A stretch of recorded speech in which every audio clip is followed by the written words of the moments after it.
मैं वृंदावन में आ चुका हूँ। मुझे ऐसा लग रहा है कि हम वृंदावन में बैठे हैं आप सबके सामने। तो मैं ये पूछना चाहता हूं कि पहले जो हमारे 3 क्लास हो चुके हैं, बराबर, आज चौथा है।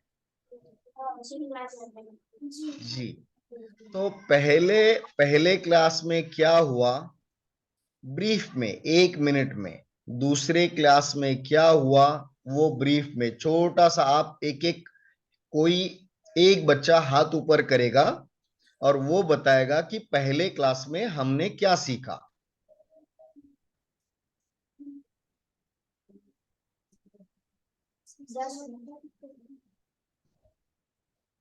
हरे कृष्णा। हरे कृष्णा, बोलिए।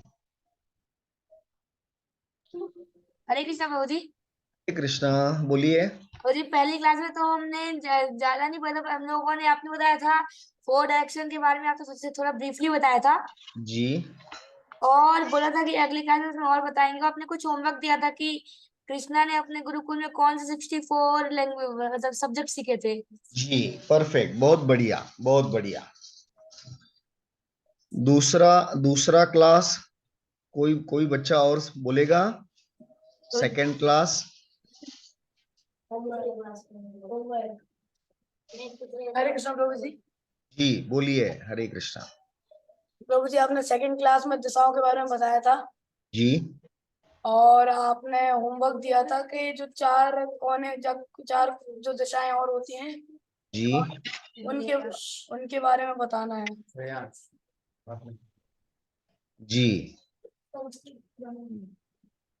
तीसरा क्लास। हाँ, बैठे बैठे बोलिए, बैठे बैठे बोलिए, कोई दिक्कत नहीं। प्रभु जी, आप आपने तीसरे क्लास में ये बताया था कि कौन से पुराण में वास्तु आता है। जी। और आपने ये भी बताया था कि वास्तु कैसा है, उसका वास्तु पुरुष। वास्तु पुरुष के बारे में बताया। वास्तु पुरुष का जन्म की कथा बताई थी। जी। याद है आप लोगों को वास्तु पुरुष?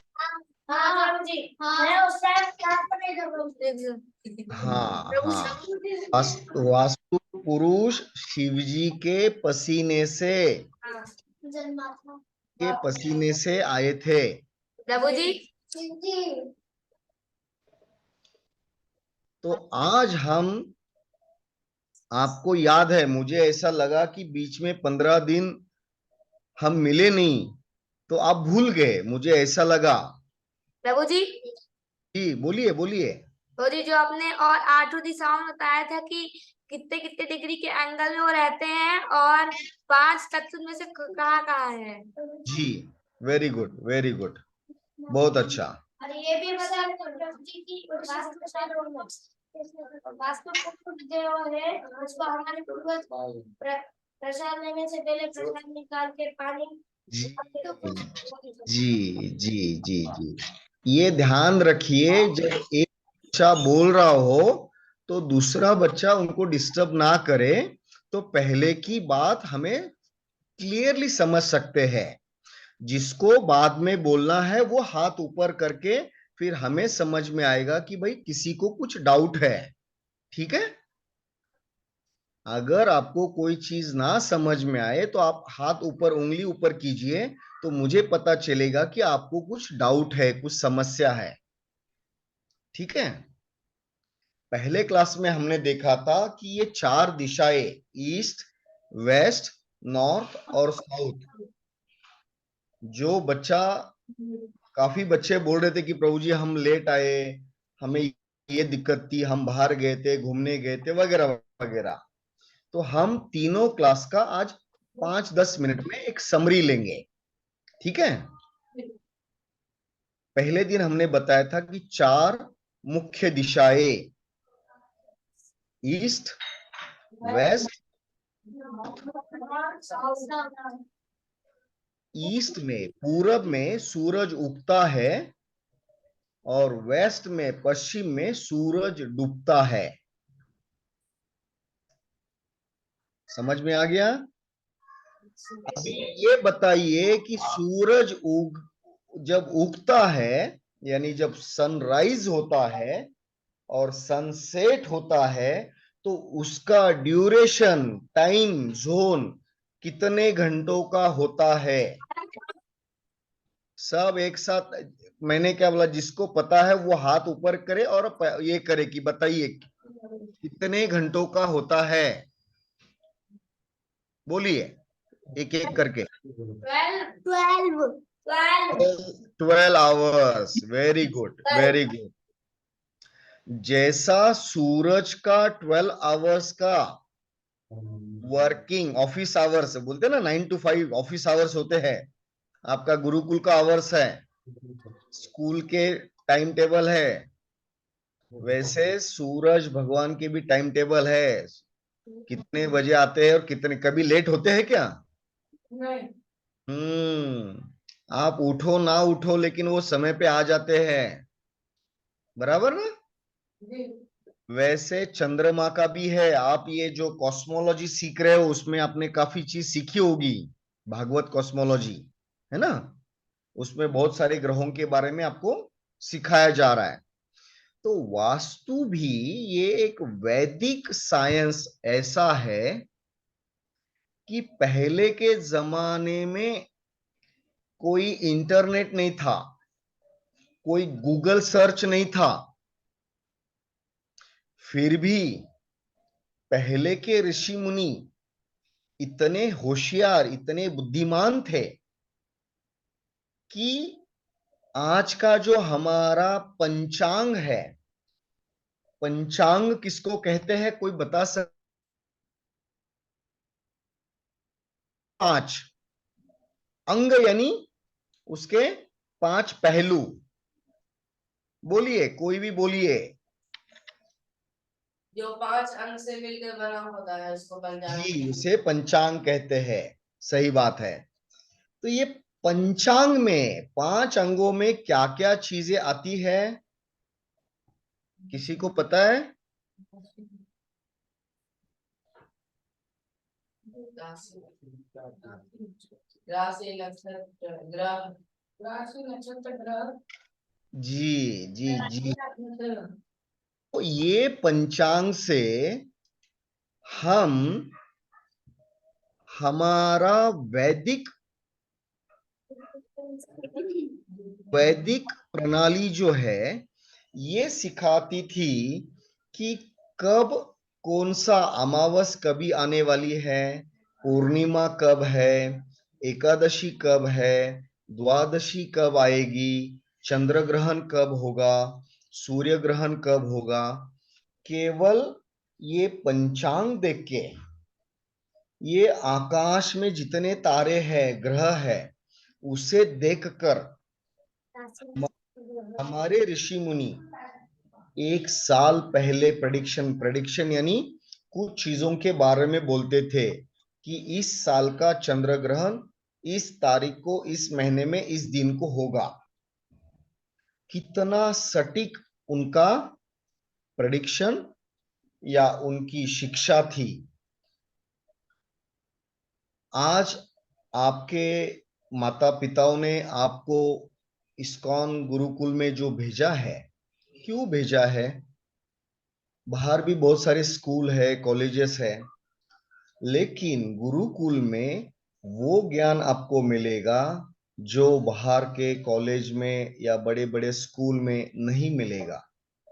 ठीक है, टेक्स्ट बुक का जो ज्ञान है वो सब जगह सेम होगा, पहली से लेके 10th तक, 12th तक।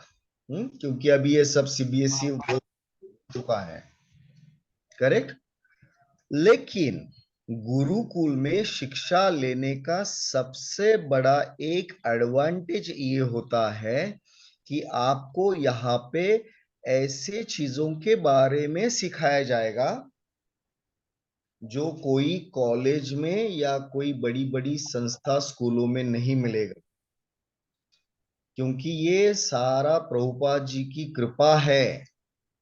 प्रभुपाद जी की कृपा से आज हम लोग एक ऐसी जगह में बैठे हैं कि आप तो बहुत भाग्यशाली है, सारे बच्चे वृंदावन में आप शिक्षा ग्रहण कर रहे हो।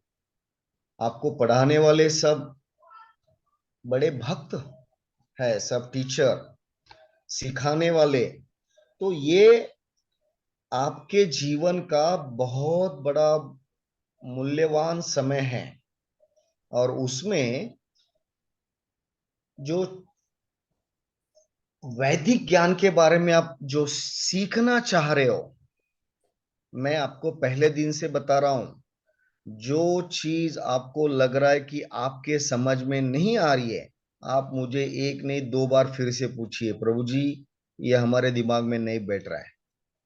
और मैं आपको ये सारी चीजें इतनी सिंपल करके बता रहा हूं कि मेरे घर वाले भी पूछते हैं कि यार ये इतने छोटे बच्चे ये कैसे ये सब वास्तु वगैरह सीख लेंगे। हम्म। जब आप कोई सब्जेक्ट को इस ढंग से सिखाने का प्रयास करो कि बच्चों को लगना चाहिए कि वो बोरिंग सब्जेक्ट नहीं लगना चाहिए, कि मैं बोलते जा रहा हूं अभी यार 1 घंटा प्रभु जी के सामने ऐसा बैठना है, बीच में कुछ बोलना नहीं है, बिल्कुल नहीं। हमारा ये आदान प्रदान है विचारों का। ये बच्चों का, मेरे स्क्रीन पे मैं ही बड़ा, बच्चे क्यों नहीं हो रहे बड़े?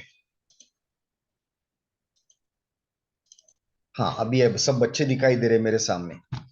तो हम कहीं भागवत कथा में नहीं बैठे हैं।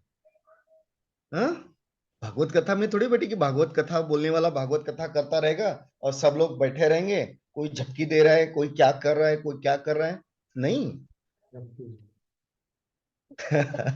तो ये जो वास्तु है, अगर आप बहुत, मैं आपको बताऊं ना, आप बहुत सौभाग्यशाली हो, क्योंकि आपको बहुत कम कम एज में ये सारा ज्ञान मिल रहा है, कम एज में।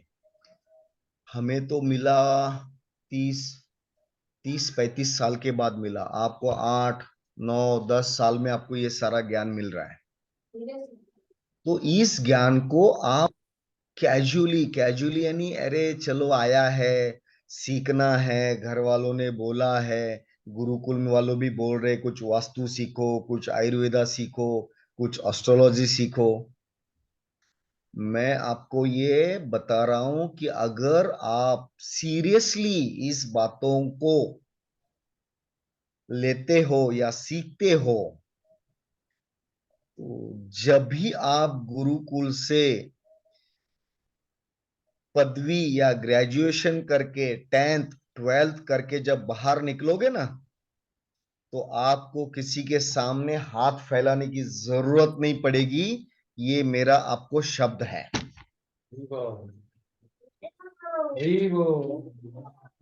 क्योंकि आज मार्केट में हम देखते हैं बड़ी बड़ी डिग्रियां लेके, बीटेक एमटेक बीकॉम एमकॉम, बड़े बड़े डिग्रियां लेके लोग नौकरी के लिए सब कंपनी में सब ऑफिस में घूमते हैं इधर उधर। हमें ऐसा बनना है, ऐसी शिक्षा ग्रहण करनी है कि आपको कहीं घूमने की जरूरत नहीं, दुनिया आपके आगे पीछे घूमनी चाहिए। गुरुकुल का स्टूडेंट, इस्कॉन इंटरनेशनल गुरुकुल का स्टूडेंट, आप जहां भी जाओ आपका ठप्पा लगना चाहिए कि वाह, क्या गुरुकुल के बच्चों ने क्या ज्ञान पाया है। इसे आपको ऐसा लगेगा यार सुबह से लेके शाम तक ये हमें पढ़ा रहे, बोर हो रहा है हमें, खेलने में कूदने में थोड़ा समय, सुबह भी क्लास, दोपहर में भी क्लास, शाम को भी क्लास। ये हफ्ते में एक क्लास है, लेकिन इसे जो जो आपको एक्स्ट्रा क्लासेस दे रहे हैं उसे आप सीरियसली लीजिए, बहुत सीरियसली लीजिए। क्योंकि ये बीज है, ये बीज अलग अलग, ये बीज अगर आप ठीक से बोते हो तो इसका जो वृक्ष है इतना बड़ा हो जाएगा कि आपको प्राउड फील होगा कि हाँ, हम इस्कॉन इंटरनेशनल गुरुकुल के स्टूडेंट है और हमने ये शिक्षा वृंदावन में पाई थी। तो ये जो हमारा वास्तु का जो सब्जेक्ट है, ये केवल हमारे भारत में ही नहीं, भारत के बाहर भी आज इसको बहुत सारा डिमांड है। लोग इसके बारे में जानना चाहते हैं, क्योंकि सबको रहने के लिए घर चाहिए ना। ऐसा थोड़ी है कि इंडिया के लोग घर में रहते हैं और अमेरिका के लोग बाहर खुले में रहते हैं, ऐसा थोड़ी है। मैंने पहले दिन, आपको याद होगा, मैंने बताई थी मनुष्य जीवन की 4 बेसिक रिक्वायरमेंट। किसी को याद है? 4 बेसिक रिक्वायरमेंट पहले दिन बताई थी मैंने, पहले दिन। बताइए। Grey T shirt. कपड़ा, पानी, घर और खाना। यस, ब्यूटीफुल, बढ़िया बढ़िया, बहुत अच्छा। रोटी, कपड़ा और मकान। रोटी, कपड़ा और मकान, ये सबकी जरूरत है। तो उसमें रोटी तो मिल जाती है। वृंदावन में देखो कितनी जगह खाने को भोजन मिल जाता है, प्रसाद मिल जाता है। रोटी कोई बड़ी बात नहीं है। कपड़ा, कपड़ा भी मिल जाता है ना। रोटी, कपड़ा और मकान। मकान जो है, मकान बनाने के लिए काफी मेहनत, पैसा और इंटेलिजेंट लगता है। तो घर बनाते समय हमें कौन सी चीजें ध्यान में रखनी चाहिए? हाँ, घर बनाते समय हमें कौन सी चीजें ध्यान में रखनी चाहिए? 4 दिशाएं आपको पता है, ईस्ट, वेस्ट, नॉर्थ और साउथ। करेक्ट। तो हमें ये देखना है कि सूरज भगवान कहां से उग रहे हैं? ईस्ट की तरफ से ऊपर आ रहे हैं, बराबर ना। जी जी। तो सूरज भगवान की, सूरज की जो किरणें हैं ना, उसकी वैल्यू कब पता चली? ये कोरोना में पता चली। क्योंकि सब लोग घर के अंदर, लॉकडाउन में घर के अंदर बैठ गए। घर के अंदर बैठ गए, बाहर कोई नहीं निकल रहा था। और बाहर निकलो तो पुलिस की लाठी खाने को पड़ती थी। कहीं बाहर नहीं घूम सकते थे उधर, क्योंकि कोरोना का डर है। लेकिन जब सूरज की किरणें आपके शरीर के ऊपर नहीं पड़ेगी, तो कौन सा विटामिन कम हो जाता है हमारे शरीर का? विटामिन विटामिन ई, विटामिन ई।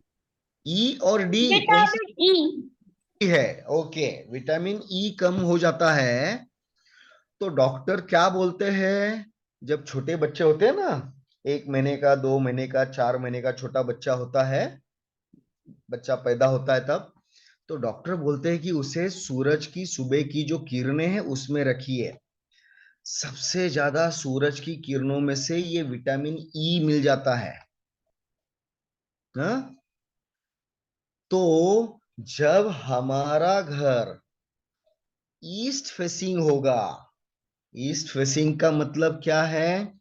कि मेरे घर से, मेरे मेन डोर से सूरज भगवान ऊपर आ रहे, मुझे दिखाई दे रहा है, और सूरज की किरणें मेरे घर के अंदर आ रही है। आप तो आराम से उठ रहे हो 7 बजे, 8 बजे, लेकिन सूरज भगवान थोड़ी लेट आएंगे। तो वो तो, 4 बजे उठते हैं। हाँ, आप अभी गुरुकुल में 4 बजे उठते हैं, घर जाने के बाद क्या क्या किया हमें सब पता है। हम्म, बहुत अच्छी बात है। गुरुकुल के बच्चे घर जाने के बाद भी गुरुकुल के नियमों का पालन करते हैं, ये बहुत अच्छी बात है। हाँ? जी जी, अभी अगली छुट्टी में देखेंगे हम और प्रभु जी एक एक बच्चों के घर में बिना बोले आएंगे सुबह सुबह, और देखेंगे कि बच्चा कब उठ रहा है। ठीक है। तो कहने का मतलब क्या है कि अभी हमारा जो विषय है, आज का विषय, वास्तुशास्त्र। घर कैसा होना चाहिए?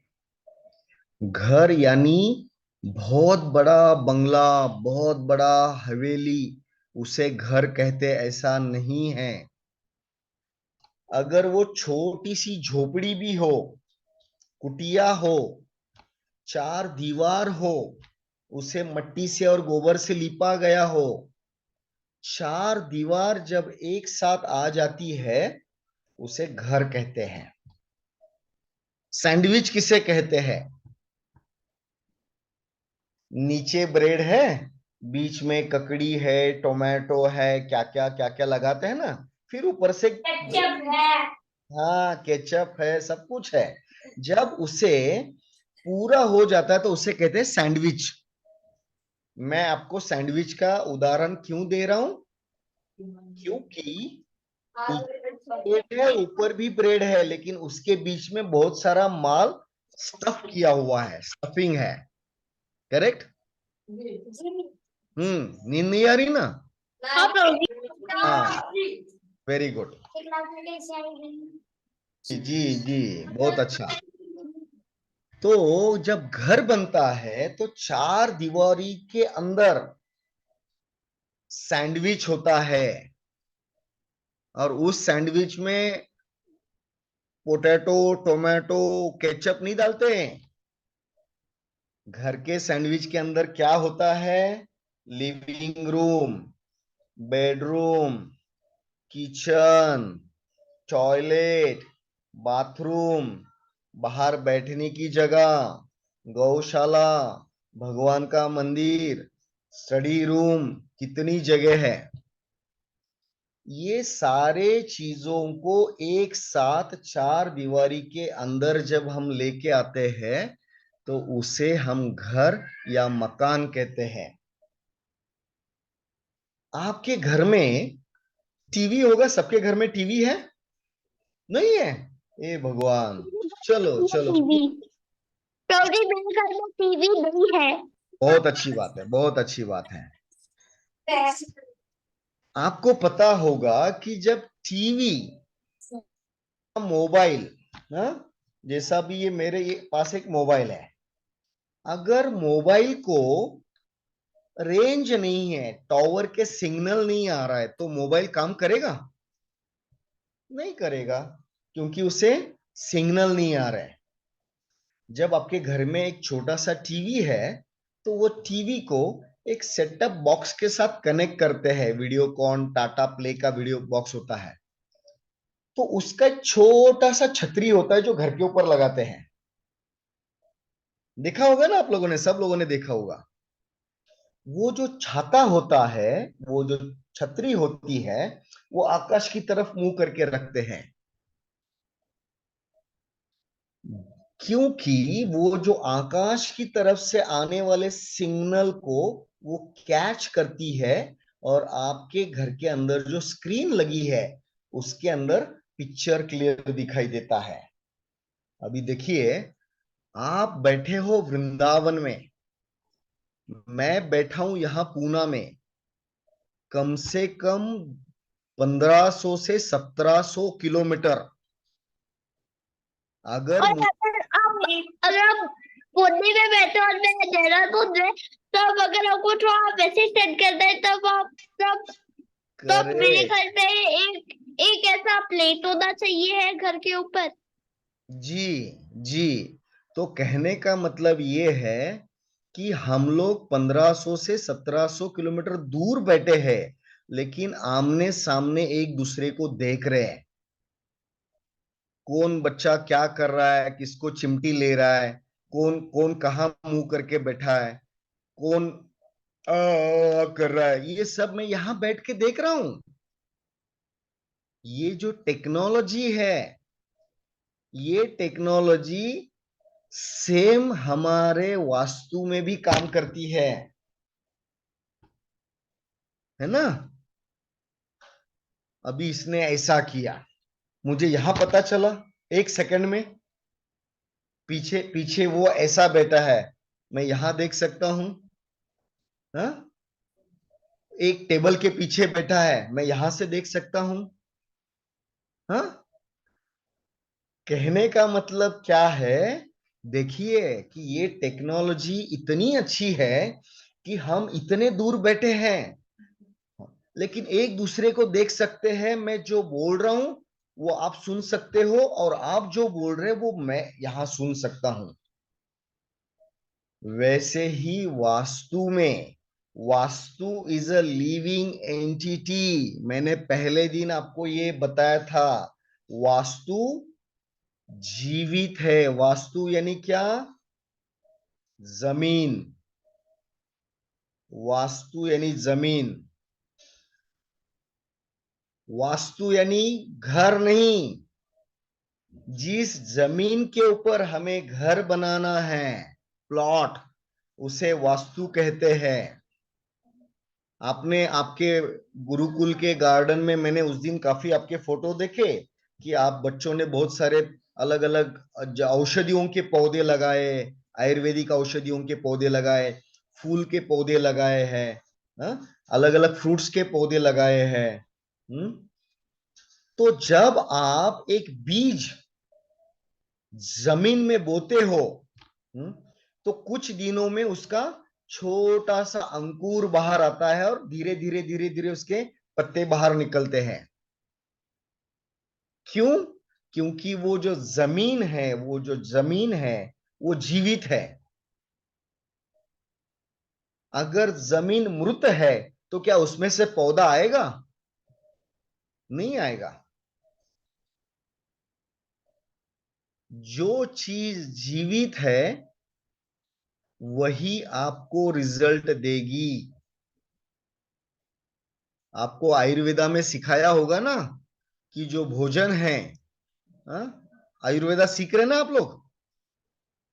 आयुर्वेदा में भी आपने सीखा होगा कि भोजन बनने के बाद कितने घंटों में या कितने मिनटों में उसको खाना चाहिए।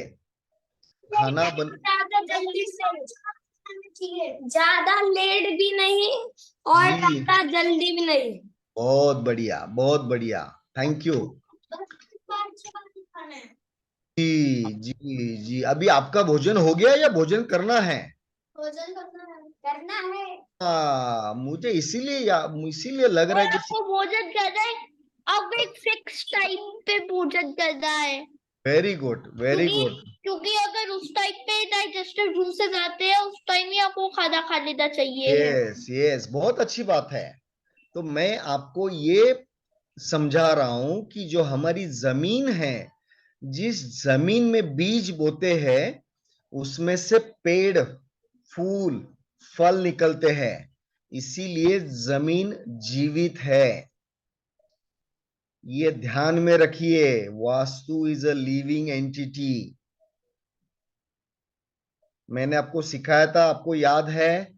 ईस्ट, वेस्ट, नॉर्थ और साउथ, और 4 डायरेक्शंस कौन से थे? North east, south east, south waste और नॉर्थ वेस्ट। यानी टोटल हो गए 8 direction.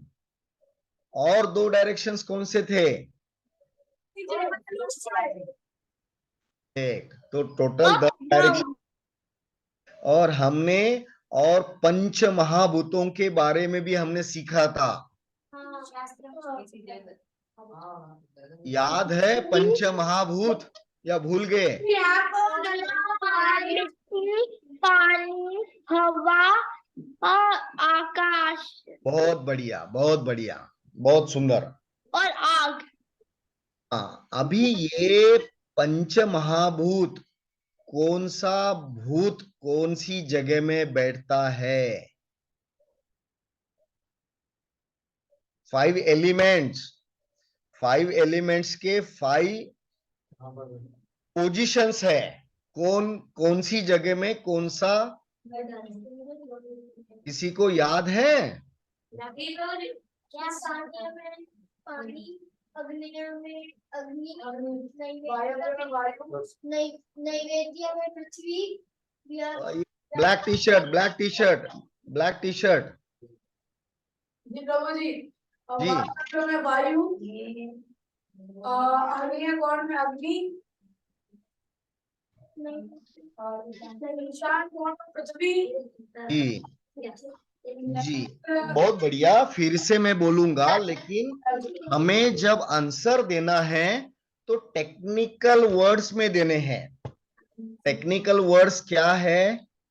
North east corner. North east corner का मतलब क्या? नॉर्थ और ईस्ट के बीच में। चाहिए तो फिर से आप लिख लीजिए, नॉर्थ ईस्ट कॉर्नर में ईशान कोण होता है।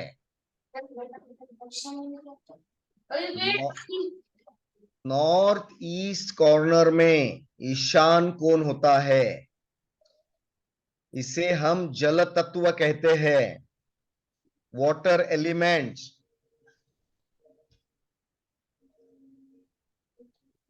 लिखा। South east corner, south east corner में अग्नि तत्व होता है, फायर एलिमेंट्स।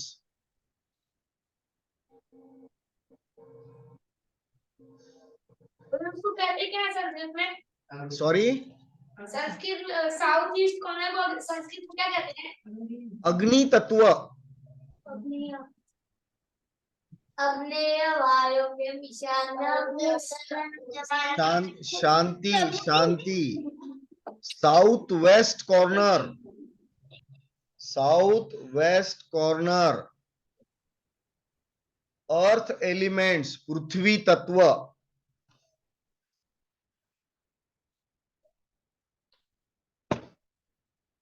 संस्कृत में मैं नाम बताता हूं चारों के। Last, north west corner, north west corner air elements, वायु तत्व। और जो सेंटर पोर्शन है, कोई भी चीज हो, जैसा भी ये मेरे सामने एक चीज है, जैसा ये नॉर्थ ईस्ट हो गया, साउथ ईस्ट हो गया, साउथ वेस्ट हो गया और नॉर्थ वेस्ट हो गया, इसका जो सेंटर प्लेस आता है, सेंटर प्लेस में पांचवा एलिमेंट्स है स्काई एलिमेंट्स, आकाश तत्व। अभी से इसके बाद अगर मैं आपको पूछूंगा कि अग्नि कौन से कोने में है, तो आपका जवाब क्या आना चाहिए? South east corner. South east corner में, कॉर्नर साउथ ईस्ट कॉर्नर में अग्नि तत्व, फायर एलिमेंट्स, ऐसे जवाब देना है। अभी आपने किसी ने पूछा संस्कृत, नॉर्थ ईस्ट कॉर्नर जो जल तत्व है उसे कहते हैं ईशान्य, ईशान कोना।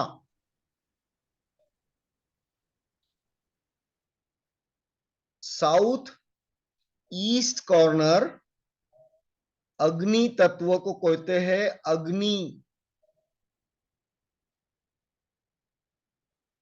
अग्नेय,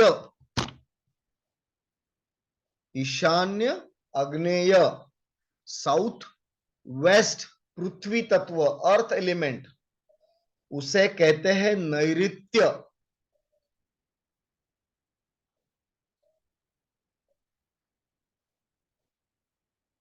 आप नहीं लिख रहे हो? स्पेलिंग प्रभु जी, निवृत्य। नैऋत्य। नैऋत्य। तो नैऋत्य का स्पेलिंग मैं बताता हूं आपको। हाँ, तो ये जो चीज है,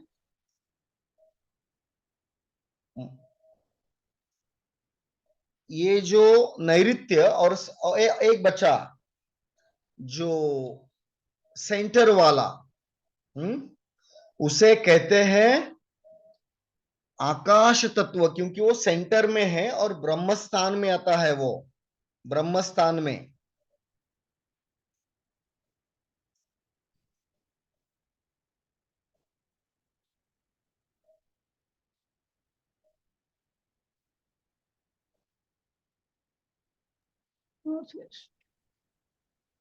प्रभुजी,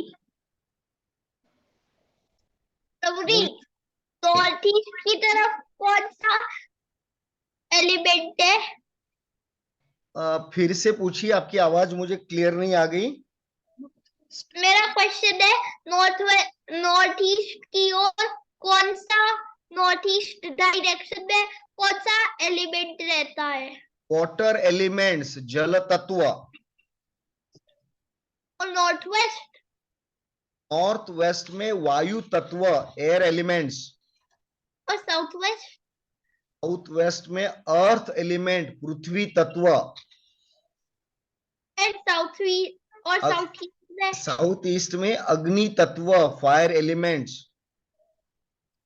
सबको क्लियर हो गया? हाँ, क्लियर हो गया। कोई डाउट? अभी ये जो 5 एलिमेंट्स आपने लिख के लिए हैं, ये गुण स्वभाव, उसके स्वभाव यानी उसका, जैसा शक्कर का गुण स्वभाव क्या है? हाँ। हाँ। क्या उस शक्कर के स्वभाव को या गुण धर्म को हम उससे अलग कर सकते हैं? मुश्किल है ना? और एक्चुअल पॉसिबल है। और ये बहुत प्रैक्टिकल है, क्योंकि हम इसे कर नहीं सकते हैं। जी। तो अभी मैं आपको ये जो 5 एलिमेंट्स है, इस 5 एलिमेंट्स के गुण धर्म बताऊंगा। नॉर्थ ईस्ट, सबसे पहले ईशान कोना, ईशान्य, फर्स्ट नॉर्थ ईस्ट कॉर्नर, इसका गुण धर्म है जल तत्व। पानी कैसा होता है? ठंडा, तरलता, बहता हुआ पानी, है ना? तरलता, बराबर है प्रभु जी? तरलता ये शब्द। यस प्रभु। और वाटर जो है, वाटर एलिमेंट्स ऑलवेज कूल, ठंडा होता है।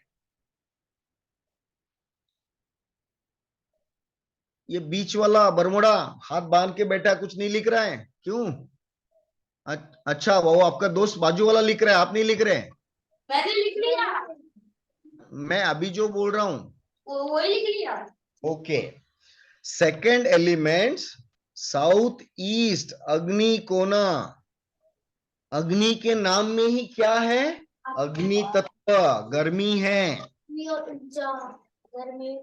अग्नि में जो भी चीज डालो क्या हो जाता है? स्वाहा।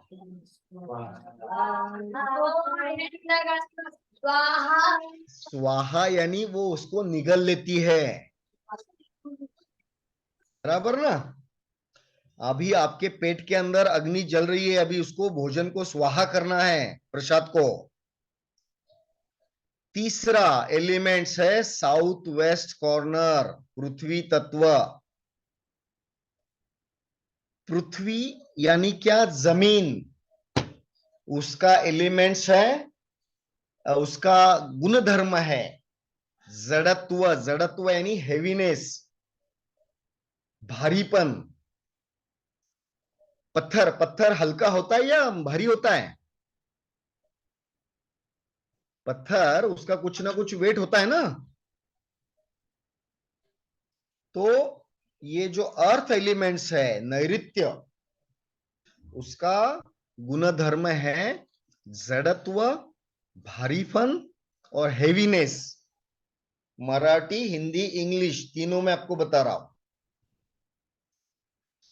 चौथा नॉर्थ वेस्ट कॉर्नर, वायु तत्व, वायव्य। वायु चंचल, वायु एक जगह पे रुकता है? जी बोलिए। नहीं रुकता है। वायु तत्व को संस्कृत में क्या कहते हैं? जी जी, फिर से पूछिए, आपकी आवाज मुझे क्लियर नहीं आ रही। वायु तत्व को संस्कृत में क्या कहते हैं? वायु ये शब्द ही संस्कृत शब्द है, वायु। हाँ, एयर एलिमेंट्स। अभी अभी रूम के अंदर फैन बंद है तो गर्मी होती है, और वही फैन चलाओ तो जो हवा है उसको वो स्प्रेड करता है और हमें ठंडा महसूस होता है। पंखा हवा क्रिएट नहीं करता है। पंखा, सीलिंग फैन हवा बनाता नहीं है, जो हवा है उसको नीचे ढकेलता है। आपको क्या लगा, पंखा क्या हवा बनाता है क्या ऊपर? नहीं। हाँ बहुत बढ़िया। जी बोलिए। मैंने कहा कि पंखा हवा बनाता है, ये बहुत फनी आंसर है क्योंकि वो हवा को नीचे लाता है। जी जी जी, ये ग्रे टी शर्ट वाले कुछ पूछ रहे थे। प्रभु जी, ज्योतिष भी कर रखी है क्या आपने? आपको कैसे पता लगा कि हमें पंखा बंद है? आपकी आंखों में दिखाई दे रहा है। मैं क्या बोला कि हम 1500 से 2000 किलोमीटर दूर बैठे हैं। किसको नींद आ रही है, कौन फ्रेश बैठा है, कौन सर पकड़ के बैठा है, कौन पीछे वो लेटा हुआ है, सब मुझे यहां दिखाई दे रहा है। हाँ, गुरुकुल है ये, होम स्कूलिंग नहीं चल रहा है किसी का, है ना।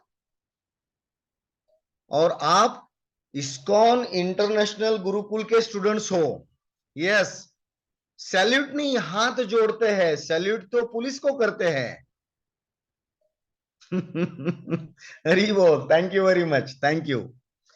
तो देखिए, ये आपके जीवन का बहुत बहुमूल्य समय है। आपको लगता होगा यार ये बहुत बोरिंग चल रहा है, क्या प्रभु जी पका रहे हैं।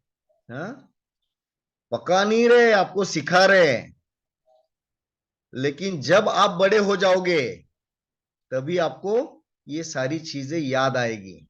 मैं आपको एक ही चीज बार बार बार बार आपके ऊपर टिक टिक टिक टिक क्यों कर रहा हूं, क्योंकि वो आपको कोई भी पूछेगा कि भाई आपने वास्तु में क्या सीखा, तो आपको ऐसा फटाफट बोलने के लिए आना चाहिए, और वो भी टेक्निकल टर्म्स में। मैंने अभी जो बताया ना, अरे जल तत्व कहां पे है, नॉर्थ ईस्ट कॉर्नर में है। अग्नि तत्व कहां है, साउथ ईस्ट कॉर्नर में है। जब आपका ऐसा आंसर आएगा तो सामने वाला पूछने वाला पूरा फ्लैट हो जाएगा, नॉकआउट, सीधा। जी बोलिए बोलिए, ग्रे टी शर्ट। नहीं नहीं, आप ही बोलिए। हाँ जब ठीक है खाना जब पकता है तभी तो टेस्टी बनता है। जी। जैसे आप बोल रहे थे पका रहे हैं, पका रही है, खाना पकता है तभी तो टेस्टी बनता है। Very good very good, nice nice प्रभु। और मुझे तो ये टी-शर्ट पकाने के दो मतलब है। हाँ? पकाना यानी बहुत बोर करना, और पकाना यानी जैसे लोहे को गर्म करके उसको मेल्ट करते हैं, उसको शेप देते हैं ना, तो वो भी उसके अलग अलग मतलब होते हैं। ठीक है, तो हमारा 4 एलिमेंट्स के गुणधर्म हो गए। पांचवा आप भूल गए, पांचवा कौन सा रह गया? आकाश। आकाश अभी अभी देखिए, पानी का पता चला, पानी ठंडा होता है, अग्नि गर्म होती है, जमीन भारी होती है, वायु चंचल होता है, आकाश क्या होता है बताइए? यस, ब्लू टी शर्ट, हाथ ऊपर किया, बताइए। देर होता है, देर होता है, सॉरी, देर देर और अपनी जगह एक जगह स्थिर होता है, स्थिर होता है, स्थिर स्थिर होता है। और कोई किसी के पास दूसरा आंसर, तीसरा आंसर कुछ है? सोचिए सोचिए, दिमाग पे थोड़ा सा। और ब्लू होता है। होता है, और अरे कभी कभी बादल भी छाते हैं तो काला हो जाता है। और प्रभु जी कभी कभी सफेद बादल भी आते हैं। आकाश जो है, कैविटी, कैविटी यानी पोकली, पोकली हिंदी में क्या कहते हैं उसे? गुरुत्वाकर्षण। नो, गुरुत्वाकर्षण इज डिफरेंट। खाली खाली जो जैसा एक बॉल होता है ना, बॉल के अंदर क्या होती है, पूरी हवा भरी होती है। प्रभु जी अब ये कटोरी वेट वेट वेट, पोकली, पोकली को क्या कहते हैं? हब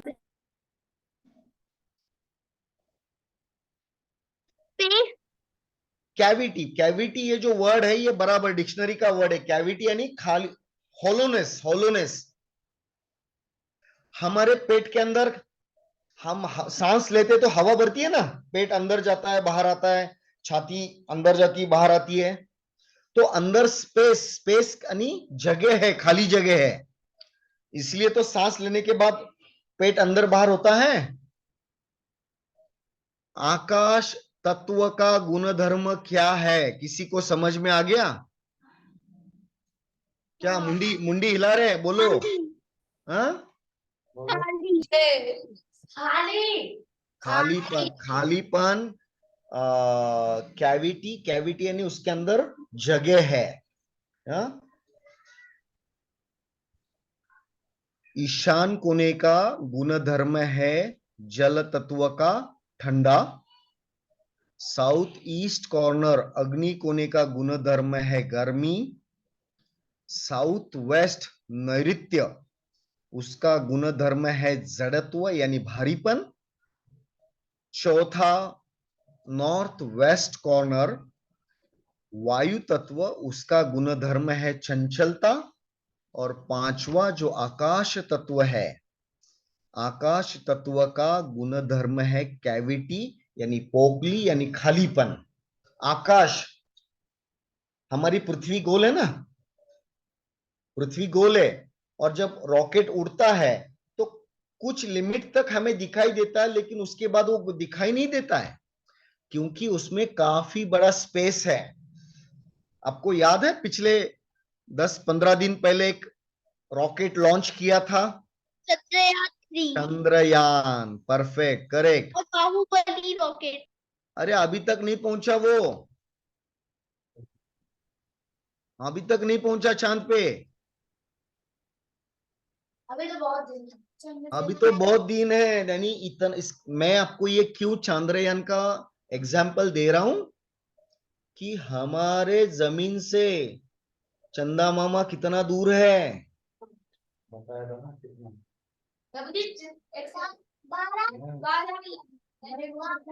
हाँ, आपने वैदिक कॉस्मोलॉजी में सीखा है ना ये सारा चीज, हाँ, सब डिस्टेंस बताया था इनको। डिस्टेंस है, श्रीमद् भागवतम में सारी चीजें हैं। 72,000 मुझे बताइए भाई साहब, अभी आपके पास कंप्यूटर है, मोबाइल है, इंटरनेट है, गूगल गुरु है, तभी क्या था? ऋषि मुनियों के पास क्या था? उन्होंने कैसा गिना? ऊपर जाके क्या टेप लेके गए थे गिनने के लिए? उनकी जो टेक्नोलॉजी थी, उनका जो ज्ञान था, वो कितना कितना सुलभ और कितना सटीक था। सही बात है ना? तभी वो लोग ऐसा जूम पे मीटिंग नहीं करते थे, तभी मोबाइल फोन, लैंडलाइन फोन नहीं थे, लेकिन उनको पता था कि ये सारे ग्रहों के डिस्टेंस कितने हैं। अभी आप वो भी सीख रहे हो, तो वास्तु भी इसी से रिलेटेड है, उससे कुछ अलग नहीं है। जब आपको पता चलेगा कुछ महीनों में, अरे ये वास्तु, ये आपका कॉस्मोलॉजी, आयुर्वेदा, ये सारा चीज, पंचांग, ये ज्योतिष्य, ये तो सारा एक दूसरों के अलग अलग अलग अलग पन्ने हैं एक ही पेज के। ऐसा किसी को लग रहा है, महसूस हो रहा है?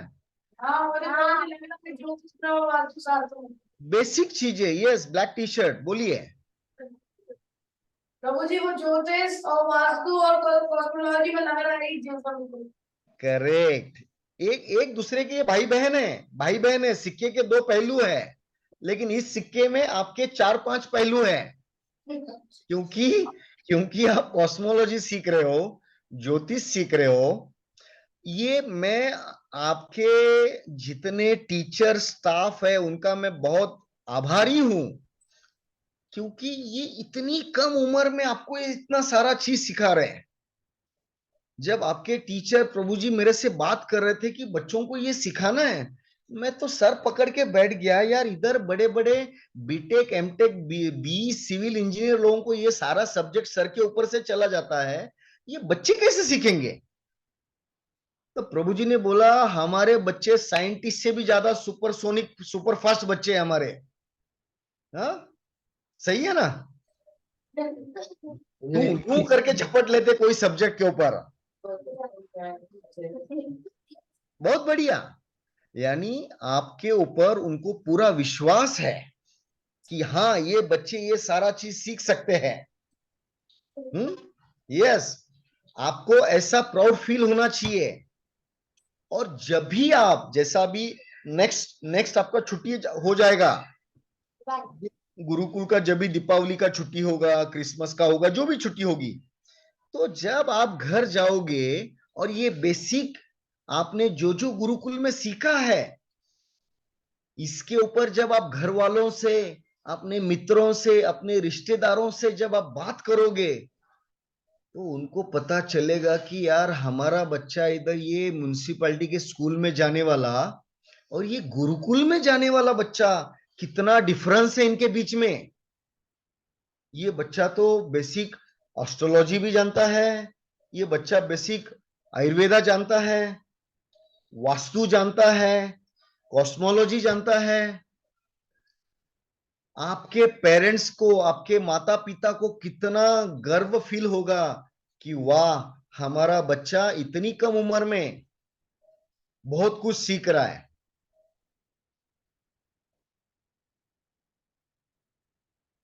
अभिमान होना चाहिए। गर्व, गर्व ये शब्द अलग है, थोड़ा सा ठीक नहीं है। गर्व ये शब्द ठीक नहीं है। अभिमान, हाँ, हम इंटरनेशनल गुरुकुल के प्रभुपाद जी ने एक ऐसा घर बनाया जिसमें हर तरीके का ज्ञान वहां पे मिलता है। करेक्ट? क्योंकि मैं देख रहा हूं अभी आप अलग अलग आपका ये होगा ना, कुछ 5th में होंगे, कोई 6th में होगा, कोई 7th में होगा। आप जो सीख रहे हो ये 12th के बाद लोग सीखने का प्रयास करते हैं, ग्रेजुएशन के बाद सीखने का प्रयास करते हो, और आपको इतने कम एज में बिफोर 10th आपको ये मिल रहा है। आप बहुत सौभाग्यशाली हो, नसीब वाले हो, हाँ, कि आपको ऐसे गुरुकुल में, क्योंकि ये प्रभुपाद जी की कृपा है। और प्रभुपाद जी ने बताया था कि ये जो थर्ड जनरेशन आप थर्ड जनरेशन के बच्चे हो, क्योंकि हमें भी ये मौका नहीं मिला। आपके जो सामने प्रभु जी बैठे हैं उनको भी ये मौका नहीं मिला गुरुकुल में सीखने का, गुरुकुल में इतने कम एज में ये सारी चीजों को ज्ञान लेने का। लेकिन आप बहुत सौभाग्यशाली हो कि कम उम्र में इतने सारे सब्जेक्ट आपके रेगुलर स्टडी के साथ सीख रहे हो। तो इसीलिए हमें पढ़ा रहे हैं। क्यों? उनके मन में जो एक चीज चुभ रही है कि जो हमें नहीं मिला वो बच्चों के मिलना चाहिए। सही बात है। जो चीज हमें, मैंने आपको बताया कि हमको 30 साल में मिली, आप कितने सौभाग्यशाली हो, 10 12 15 साल में आपको ये मिल रहा है। आप इसको जितना सीरियसली लोगे, मैं आपको चैलेंज के साथ बताता हूं, आप जैसे ही आपका डिग्री लेके, ग्रेजुएशन लेके गुरुकुल के बाहर निकलोगे, बॉस आपका इनकम शुरू हो जाएगा। इनकम यानी आपकी रोजी रोटी, वो भी रिस्पेक्ट के साथ। लोग आपको हाथ जोड़ के बुलाएंगे, आइए प्रभु जी हमारे घर पे आज प्रसाद ग्रहण कीजिए, हमें कुछ ज्ञान दीजिए, ज्योतिष के बारे में, वास्तु के बारे में, आपकी दक्षिणा लीजिए, आपको कुछ गिफ्ट देंगे। क्या चाहिए? वो दिन ज्यादा दूर नहीं है। ये 7 साल, बस ये 7 साल ऐसा घिसो, ऐसा घिसो, हाँ। साल का पराम मिले। मेरी बात को याद रखो। शुरुआत में घिसने के बाद धुआं निकलता है, लेकिन बाद में उसमें से खुशबू आती है। चंदन, चंदन की लकड़ी को हम लोग चंदन यात्रा में घिसते हैं ना, कितना सॉफ्ट और कितना सुगंधी होता है। लेकिन उस चंदन की लकड़ी को बनने के लिए काफी छिलना पड़ता है, अलग अलग अलग जगह से, तभी उसमें से सुगंध आती है। आप अभी ये जो आपका स्टडी चल रहा है, उसे टाइम पास मत कीजिए, सीरियसली लीजिए। क्योंकि आप लोगों का भविष्य निर्माण करने वाले हो। उसका घर कैसा बनाना है, उसके घर के अंदर कौन सी चीज कहां पे होनी चाहिए। आप बोलेंगे प्रभु जी आज का चौथा क्लास है, लेकिन अभी तक आप घर के अंदर घुसे ही नहीं, घर के बाहर ही घूम रहे। जब तक आपका बेस पक्का नहीं होगा तब तक घर के अंदर घुस के मैं क्या करूं। बीम पक्की में भी तो दीवार टूट जाएगी। हाँ, नींव जो है घर की वो मजबूत हमें बनानी है। आपको ये बेसिक चीज जब समझ में आ जाए, नहीं भैया और टाइम है, 5 मिनट टाइम है, घड़ी की तरफ मत देखो। बहुत नहीं है, आधा एक घंटा और लीजिए। नहीं नहीं नहीं नहीं, प्रसाद का समय हो जाएगा 7 बजे, अभी बजे है 6:55, 5 मिनट। 55 मिनट।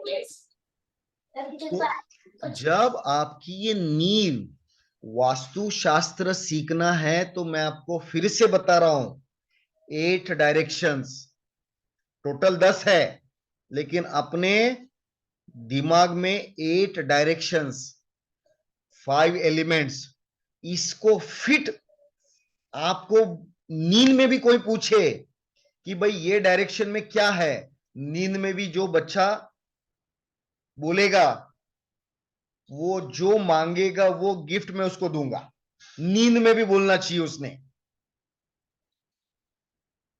रात को नींद में अगर प्रश्न पूछोगा कोई कि नॉर्थ ईस्ट डायरेक्शन में कौन सा तत्व है, उसका गुणधर्म क्या है, ऐसा बुक में देख के नहीं बोलने का, सीधा सीधा, क्योंकि वो चीज यहां फिट करनी है।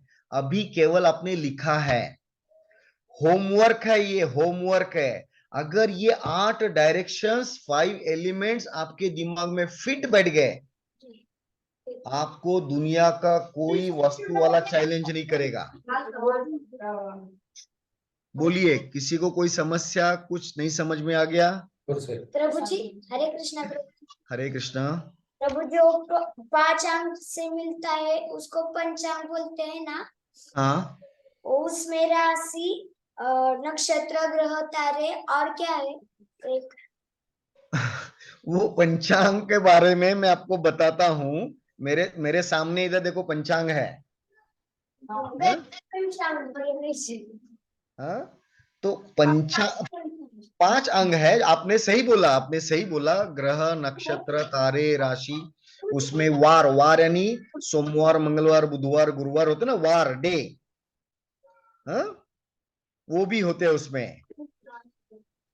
वो आपको एस्ट्रोलॉजी वाले प्रभु जी सिखाएंगे, उसमें सारा चीज आता है। देखिए, ये मैंने बताई, ये एक ही चीज, अलग अलग पहलू है सबके। वास्तु के बारे में 5 मिनट बाकी है, किसी को कोई डाउट, कुछ नहीं समझा अभी तक, कुछ नहीं समझा, 4 क्लास में क्या नहीं समझा वो बोलिए। अगर समझ गया तो अगली बार हम आगे बढ़ेंगे। बोलिए। 4 क्लास में ही सिखा था क्या? मैं नहीं था। क्लास, आप 3 क्लास में नहीं थे? नहीं था। अच्छा, तो अभी क्या करें? बता दूंगा मैं। अच्छा, देखिए, वो प्रभु जी आपको बताएंगे कि क्या क्या हुआ है। बहुत सारी हमारे पास रिकॉर्डिंग भी है, हम उनको दिखा देंगे। बहुत बेसिक चीजें हैं, बच्चों ने उसके नोट्स बना के रखे हैं। आप वो नोट्स आपके नोटबुक में करके लीजिए, ठीक है? और किसी को कोई शंका, समाधान नहीं प्रभु जी। लगी है? नहीं। महाप्रसादे गोविंदे।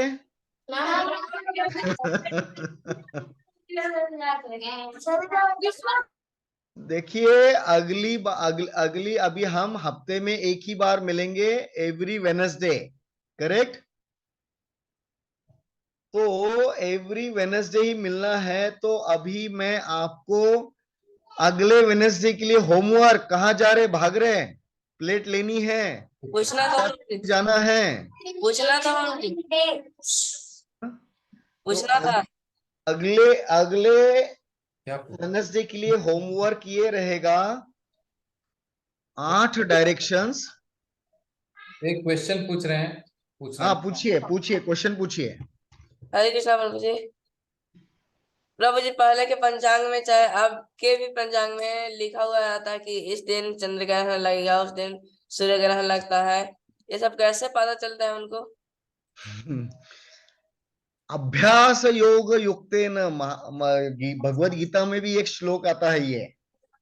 हाँ हाँ, तो आप अगर उस सब्जेक्ट के बारे में अगर आप डीप स्टडी करोगे तो आपको भी पता चलेगा कोई चीज इस जीवन में असंभव नहीं है। प्रभुपाद जी बोलते थे एक चीज असंभव, इम्पॉसिबल, मूर्खों के डिक्शनरी में होता है ना। और हम लोग मूर्ख नहीं हैं और हमें मूर्ख कोई बना भी नहीं सकता।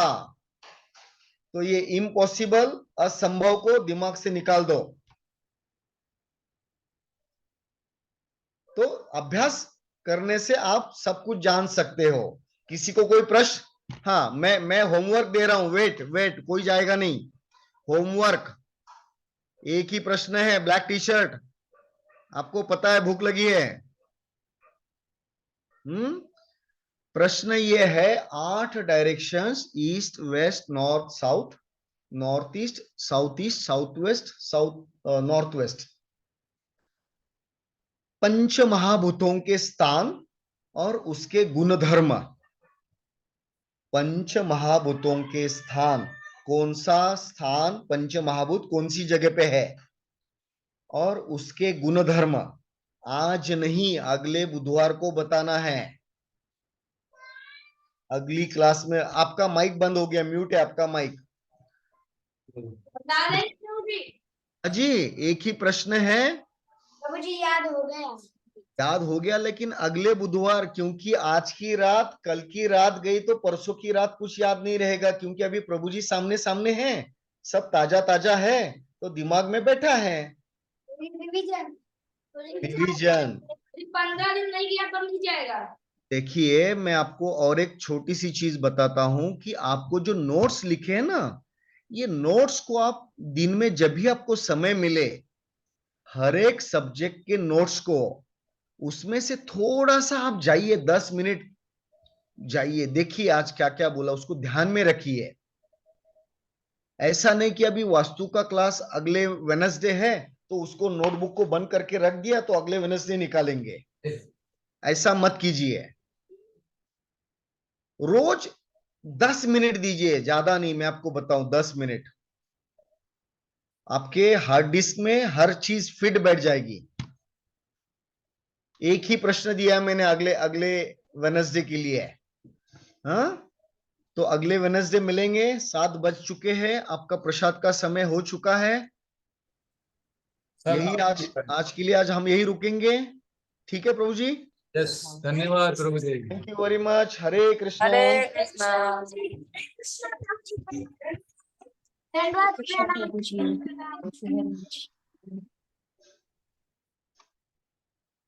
हरे कृष्णा प्रभु जी, दंडवत प्रणाम। दंडवत प्रणाम, दंडवत प्रणाम।